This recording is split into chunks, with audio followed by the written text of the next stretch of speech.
안녕하세요. 반려텃밭입니다.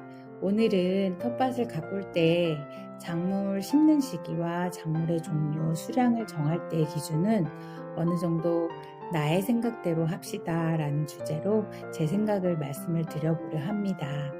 우선 주말 농장은 땅이 한정적이므로 제한된 공간에서 무엇을 어떻게 심을지는 어느 정도 생각을 하고 계시기 때문에 공간 제약을 생각하고 있다는 전제하에 말씀을 드려보겠습니다. 저번 영상에서 시기별로 심을 작물에 대해서 말씀을 드렸었는데 사실 이거는 중요한 문제이고 억지로 사람의 힘으로 되는 부분이 아니어서 어느 정도 따라야 하는 것이 맞습니다. 여름에 심어야 할 작물을 초봄 너무 일찍 심으면 노지 텃밭에서 사실 힘든 부분이 많기 때문에 어쩔 수 없는 부분들이 있습니다. 날이 따뜻해져야 심을 수 있는 수박 같은 작물로 초봄 아직 서리가 내릴 수도 있는 시기에 심으면 땅도 얼어있고 정말 작물이 버티기 힘들겠죠. 작은 하우스를 만들어주고 해도 그 작물이 냉해나 여러가지 피해를 입은 상태로 오히려 제철에 심은 작물보다 잘 자랄 거라는 것은 보장하기 힘듭니다. 그렇게 시간을 너무 거슬러서 하는 것은 맞지 않다고 생각합니다. 그렇지만 예를 들어 지금이 4월 초중순인데 토마토나 오이 같은 것을 단 며칠이라도 일찍 심고 싶다. 잘 관리해주면 괜찮은 것도 있습니다. 오이는 서늘한 기온을 좋아하기 때문에 초봄은 아니어도 지금처럼 4월 중순이면 작은 오이 모종을 심어놓고 낙엽을 덮어주거나 페트병이나 작은 하우스를 만들어서 며칠만 일찍 심어도 그 사이 뿌리가 잘 활짝해서 4월 말 5월 되면 적응 기간을 거쳤기 때문에 빠른 성장을 하고 남들보다 조금 일찍 오이를 수확할 수도 있겠지요.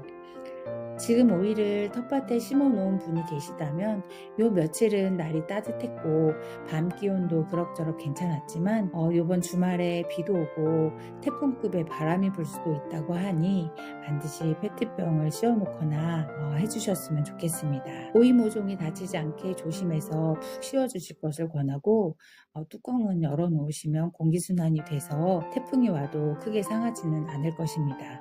다만 페트병이 날아가지 않도록 땅속 깊숙이 눌러주고 흙이나 돌 등으로 옆을 막아주세요. 일회용 커피컵도 괜찮습니다. 땅도 숨을 쉬기 때문에 커피컵은 굳이 구멍을 내지 않아도 되지만 미세하게 한두 개 뚫어 놓으셔도 괜찮습니다. 날아가지 않게 해주셔야 되고요. 비바람이 그치고 낮 기온이 갑자기 오를 수도 있어서 관심 가지고 지켜보시면 되겠습니다. 저는 페트병을 꽂고 지수대까지는 아니지만 얇은 막대기로 깊숙이 하나 꽂을 수 있으면 꽂아 놓으려고 합니다. 엊그제 시장에 나가봤더니 여름 작물들이 많이 나와 있었습니다. 딸기, 오이, 호박, 고추, 토마토, 가지 등등 올해 텃밭에 심으려고 하는 많은 여름 작물들이 있더라고요. 저는 오이도 미리 좀 심어놨지만 이번 주말 전후로 토마토랑 고추도 몇 개는 심어놓고 페트병으로 덮어놔 보려고 합니다. 몇 개만요. 원래 상추나 옥수수 등 여러 작물들을 한꺼번에 심지 않고 시차 심기 하잖아요. 한 2주 정도 텀을 둬서요.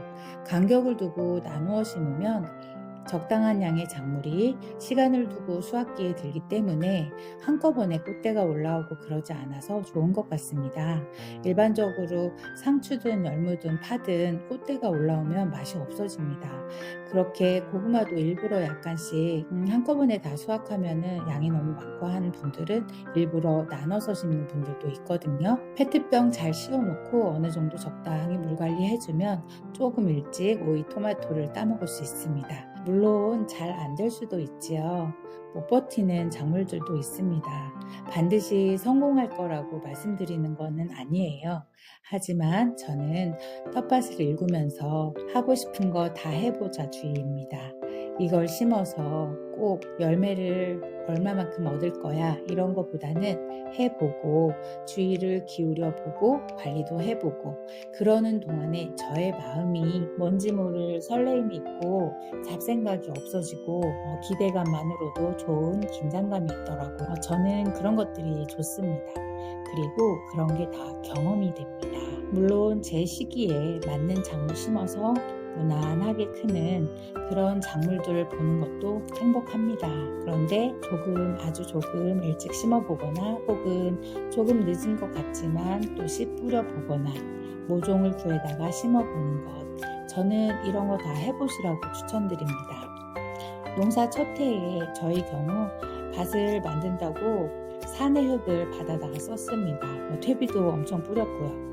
흙이 얼마나 좋았겠습니까? 구둑을 만들고 밭이 공간이 좀 있다 보니까 있는 거 없는 거 다 심어봤습니다. 먹을 사람도 없는데 한 두둑에 당근 씨앗을 쫙 뿌려놨어요. 씨앗만 뿌려놔도 행복하고 싹 돋는 거 보면은 또 신기하고 연한 녹색 이파리들이 너나 할 것 없이 막 자라는데 얼마나 이쁘던지요. 보면서 엄청 행복했습니다. 근데 소금을 안 해서 그의 당근들은 일부 큰 것도 있지만 대부분은 다 작았어요. 그런데 작던 크던 저는 수확하면서 어머 얘네 너무 이쁘다 이러면서 했거든요. 애기 당근이랑 줄기 잎들 보면서 막 사진 찍어놓고 잎도 막 먹어보고 엄청 연하고 샐러드에도 맛있거든요. 원래는 소금질을 해서 제대로 한 뿌리를 키워야 되는 건데 저는 그때 바쁘기도 했고 밭에 가면 그것 말고도 일이 워낙 많으니까 당근은 약간 관상용이었던 것 같습니다. 그래도 그때 생각하면 보면서 행복했던 그런 기억밖에 없어요. 그래서 저는 씨앗도 이것저것 사서 뿌려보고 관심은 있지만 자신 없는 모종도 한번 해보고 그러시길 추천합니다. 예를 들어 양배추가 벌레가 많이 생긴다고 해서 주말 농장에서는 하시는 분들이 많이 없잖아요. 그런데 저는 초봄에 양배추를 사서 심어놨습니다. 그리고 제가 벌레 관리할 자신은 없어서 잎이라도 몇 개 따먹겠다 이런 마음으로 심었거든요. 어떻게 될지는 잘 모르겠어요. 그렇지만 그렇게 한번 시도해보는 것도 재미있다고 생각합니다. 상추도 모종만 사서 심지 마시고 지금 모종으로 다 심으셨다면 여름에는 장마철 전에 또 다이소 가셔서 그 모듬 씨앗이나 상추 씨앗들 한 봉에 1,000원밖에 안 하거든요. 그거 사다가 다른 작물들 다 심어놓은 그 사이사이 옆에 미리미리 한 3분의 1 정도, 한 절반 정도 이렇게 뿌려보시고 그러시면 재밌습니다. 싹이 고실고실 올라오는 거 보면 얼마나 이쁜데요. 하고는 싶은데 텃밭이 또 멀거나 일주일에 하루밖에 못 가서 고민을 하시는 분들도 계시겠지요. 토마토를 먼저 심고 수확하고 싶은데 걱정이 돼서 고민되시는 분들도 계시다면 먼저 원하는 모종을 사서 집에서 한번 키워보는 것도 괜찮습니다. 집에 남는 적당한 크기의 화분이 있다면 상토를 좀 섞어서 포트에 있던 토마토 모종이 적은 길을 자연스럽게 거칠 수 있도록 과정을 만들어 주시는 것도 좋습니다. 10평, 5평 내 텃밭에 심고 싶은 작물이 엄청 많은데 미리 심어 놓은 것도 있고 선별해서 심어도 꽉 차겠는데 그렇게 생각하시는 분도 계시잖아요. 토마토 5개 심을 건데 다른 거 못 심어서 안타까운 분도 계시잖아요.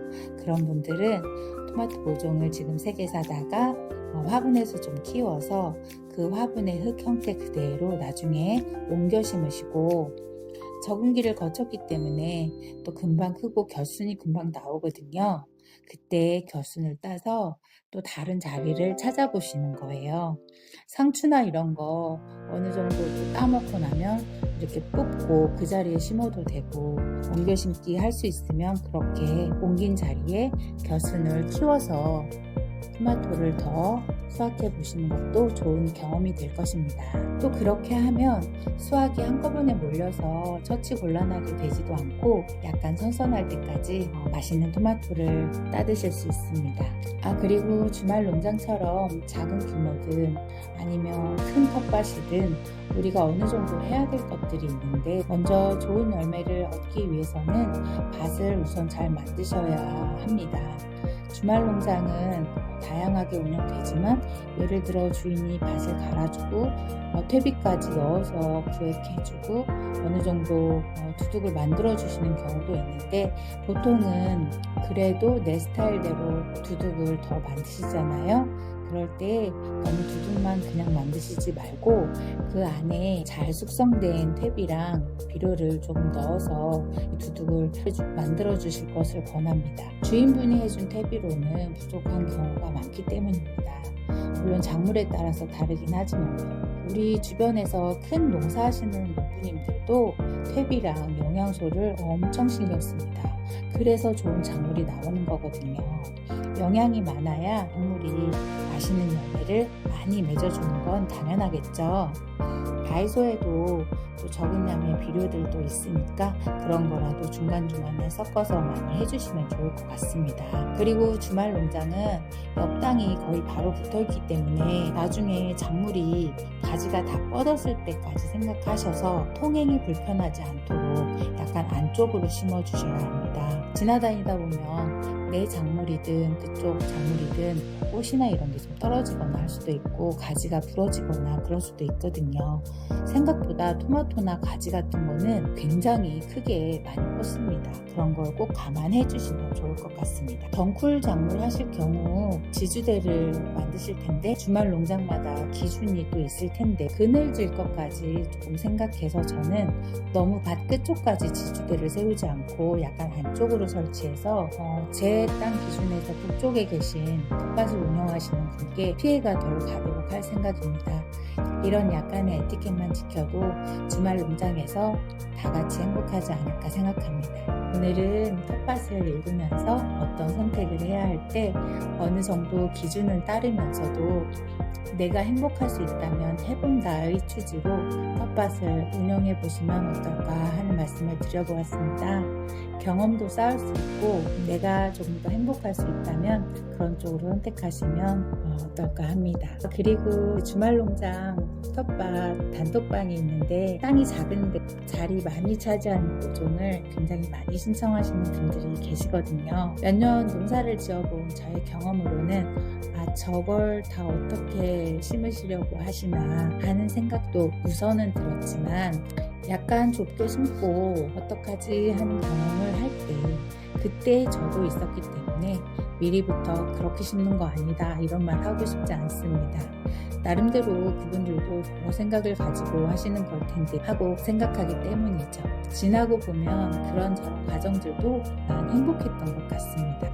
올 한 해도 계획 잘 세우셔서 풍년 이루시길 소망드리고 텃밭에서 우리 모두 행복했으면 좋겠습니다. 반려 텃밭 구독, 좋아요, 알림 설정 꼭 부탁드립니다. 감사합니다.